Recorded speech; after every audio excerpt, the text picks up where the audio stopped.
جن لوگوں پر اللہ تبارک و تعالیٰ کے بے شمار احسانات ہوتے ہیں، جو محنتی لوگ ہوتے ہیں، ذہین و فطین لوگ ہوتے ہیں، تو ان سے لوگ حسد کرنے والے بھی ہوتے ہیں، اپنے قول و فعل سے ان کو پریشان کرنے کی کوشش کرتے ہیں۔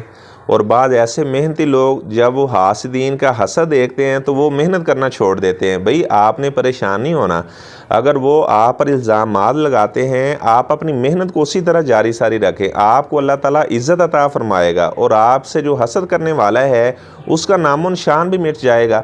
موسیٰ علیہ السلام پر بنو اسرائیلیوں نے الزام لگایا، فَبَرَّأَهُ اللَّهُ مِمَّا قَالُوا، موسیٰ علیہ السلام کو اللہ تعالیٰ نے اس الزام سے بری قرار دیا، ان کے شرف میں اور اللہ نے اضافہ کر دیا۔